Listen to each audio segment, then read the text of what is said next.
Olá, eu me chamo Marilene Lemos e sou professora de língua espanhola na Universidade Federal da Fronteira Sul, no campus de Realeza, no Paraná.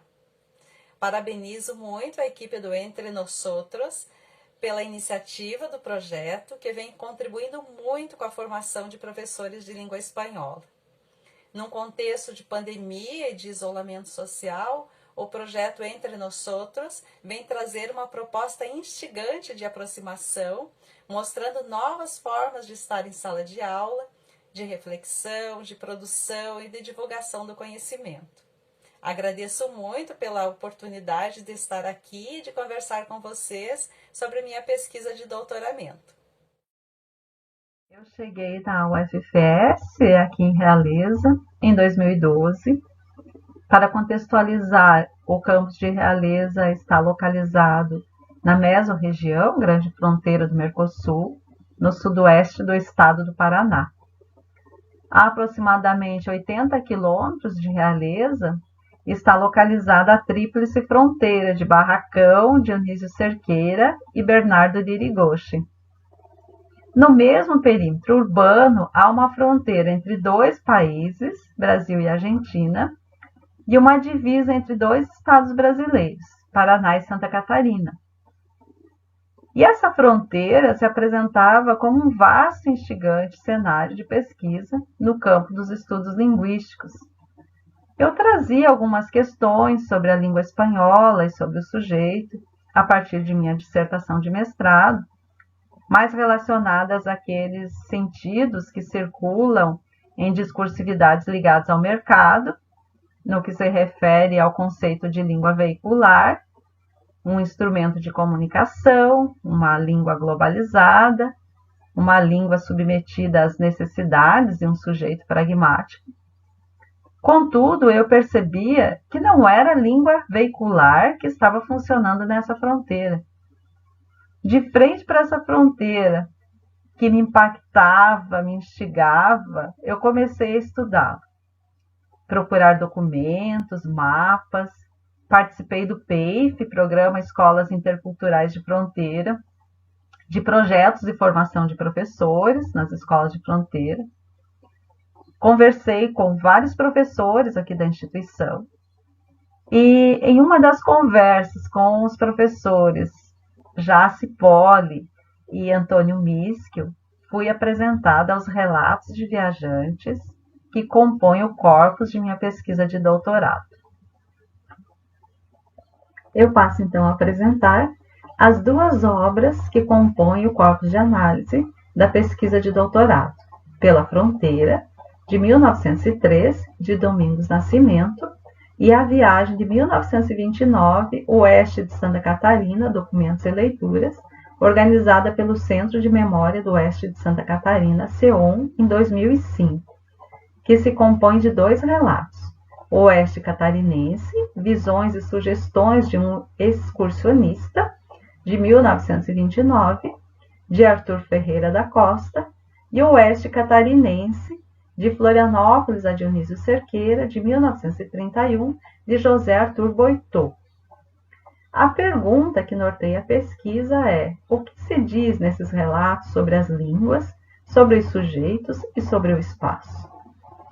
Nesse sentido, o objeto de pesquisa consiste em compreender discursivamente a constituição do espaço de fronteira e de suas divisões, ou seja, como as fronteiras políticas e territoriais são produzidas pelo discurso.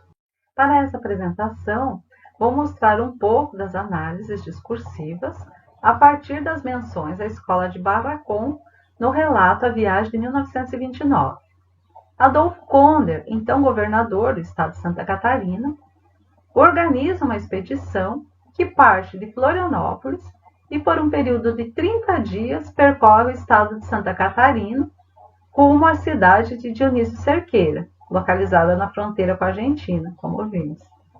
Na referida viagem, o acompanhavam políticos, autoridades policiais, consultores jurídicos, agrimensores, fotógrafos, aspirando a levar civilização, entre aspas, ao oeste de Santa Catarina.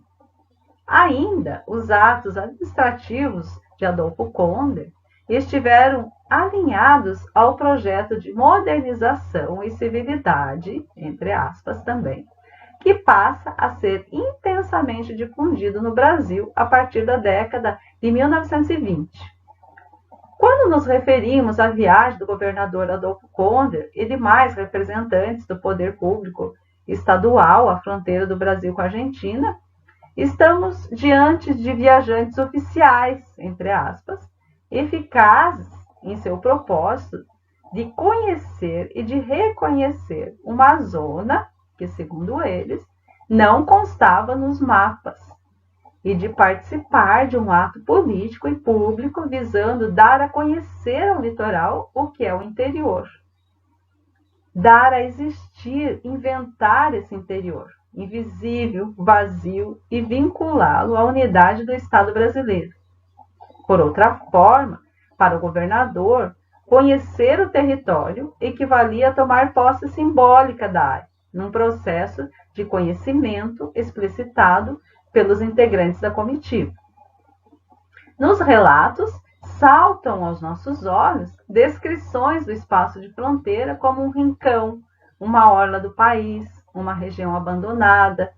Em outras palavras, as análises têm mostrado que se estabelece no discurso um processo de significação do espaço que tem como efeito a produção da fronteira como um espaço vazio, distante de centros urbanos, em particular da capital do estado de Santa Catarina, isto é, à margem da ação do Estado e desprovido de seus símbolos, bandeira, hino e outros, e instituições como cartório, escola e outras instituições. Aqui nesse slide eu apresento as bases teóricas e metodológicas da pesquisa, que se fundamenta então na análise de discurso, mais especificamente na área saber urbano e linguagem, e também na história das ideias linguísticas. As noções centrais são a definição de fronteira como espaço material, político simbólico, a partir de Orlandi, e a relação constitutiva entre sujeitos, sentidos e espaço, de Rodrigues Alcalá, que foi a minha orientadora no doutorado. Essa foto da Escuela 49 de Barracón faz parte do álbum fotográfico da viagem de 1929, por ocasião da visita do governador, Adolfo Konder. Conforme os jornais digitais da província de Misiones, a Escuela 49 de Barracón, hoje Escuela de Fronteira de Jornada Completa, número 604, bilíngue intercultural número 1, se trata do primeiro estabelecimento educativo criado no extremo nordeste do território missioneiro argentino, onde atualmente é Bernardo de Irigoyen. A referida escola foi oficializada em 25 de maio de 1909. Temos notado que são escassos os textos que abordam a escola de Barracón nos primeiros anos de sua fundação, e vimos estudando a produção da fronteira Brasil-Argentina a partir de um discurso sobre, que se instala no olhar dos viajantes e em suas impressões quando percorreram a fronteira no início do século XX, cujos registros têm sido uma importante fonte de pesquisa. Passamos a ver como a escola de Barracón é descrita no relato de Costa.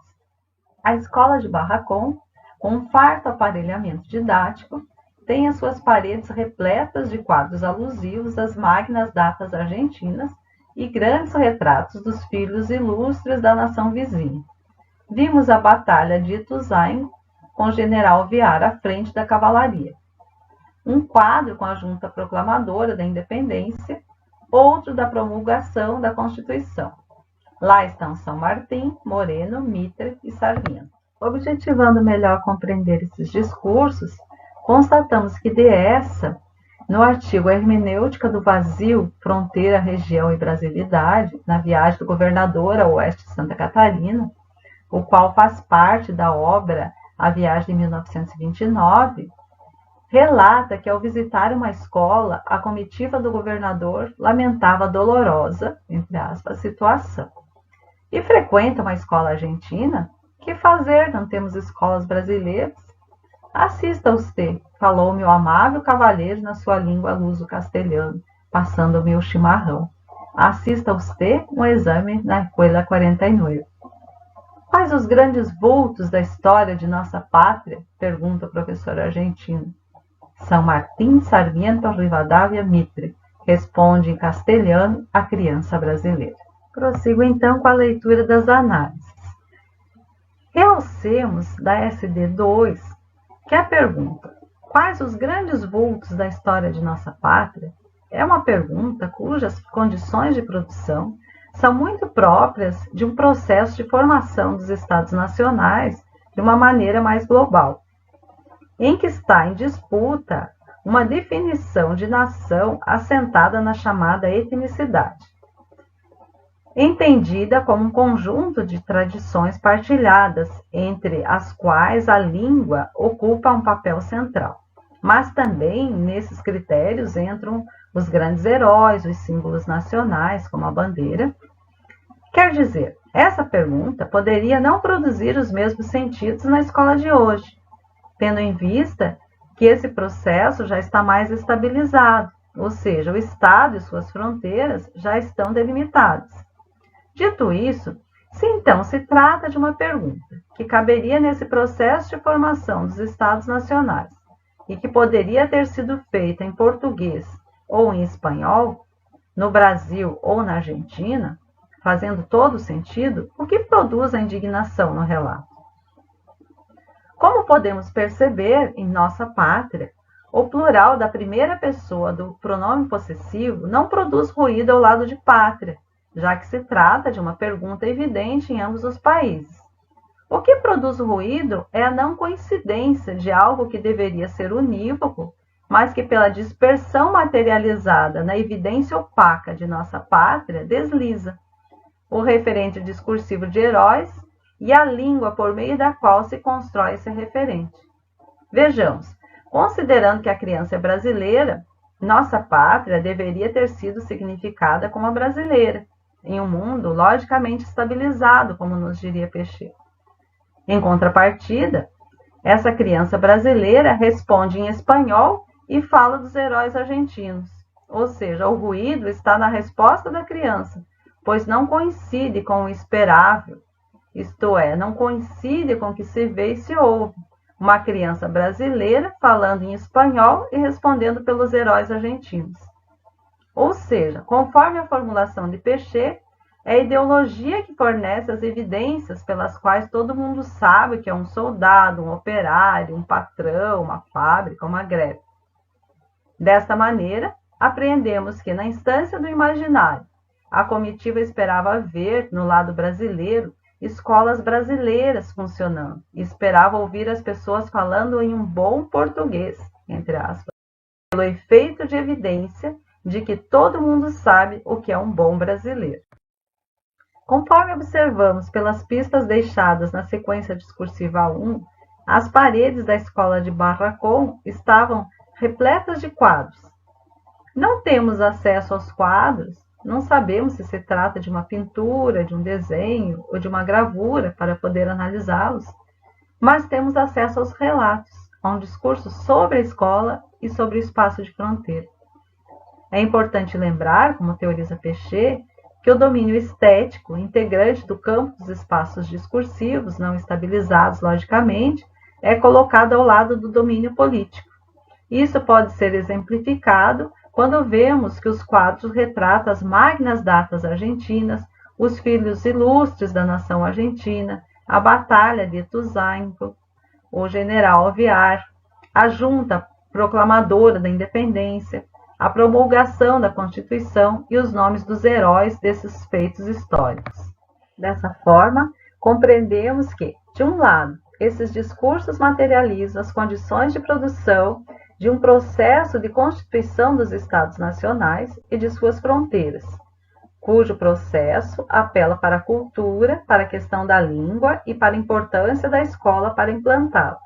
E de outro, mostra o processo de significação dessa nacionalização que o Estado vai produzindo sobre o sujeito fronteiriço brasileiro como aquele que não responde adequadamente à pátria, entre aspas, de maneira que uma fronteira político-territorial constitui, ao mesmo tempo, uma fronteira simbólica, em cuja produção intervêm os mecanismos de identificação promovidos discursivamente às leis de um e outro Estado, brasileiro ou argentino, pela identificação com uma língua, portuguesa ou espanhola, e uma cultura particular, brasileira ou argentina, como definitórios deste ou do outro lado da linha de demarcação. Ainda, por meio de seus rituais e de suas práticas escolares, observamos como o discurso da escola vai produzindo essa estabilização contraditória.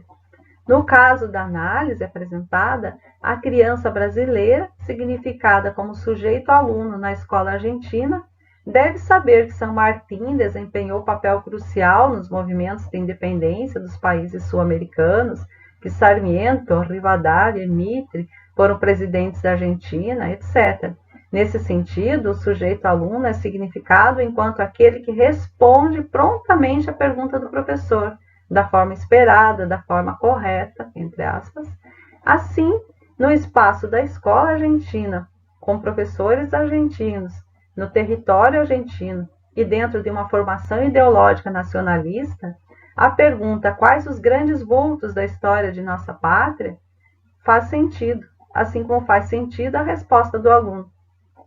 Nessa perspectiva, depreendemos que o imaginário de língua constituído por esses sujeitos é o da língua portuguesa como língua nacional, e a escola onde deve ser ensinada essa língua é a brasileira, sem espaço para outras possibilidades que não seja de uma relação estável e fechada, um território, um povo, uma língua, uma nação. Ainda sobre essa questão da produção do espaço, território, podemos reafirmar como os viajantes, como representantes oficiais, entre aspas, do Estado, vão descrevendo o território percorrido, descrevendo a paisagem, a natureza, a vegetação, animais, clima, etc., visando conhecer e reconhecer e dar a ver, dar a existir esse espaço vazio e amarrá-lo à unidade do Estado brasileiro. Nesse entendimento, a unidade do Estado e suas fronteiras não se fazem somente no âmbito jurídico e territorial, mas também por processos simbólicos de identificação. Em outras palavras, se faz necessário que os sujeitos se identifiquem com a unidade de um ou outro Estado para que a demarcação jurídica se efetive. E é através do apelo à ideia de cultura que o Estado legitima o poder sobre os seus sujeitos e seu território, produzindo sua unidade interna e recortando suas fronteiras dos outros estados, o que nos leva a pensar que a ideia de cultura intervém na constituição dos sujeitos e dos espaços nacionais. Muito obrigada pela atenção.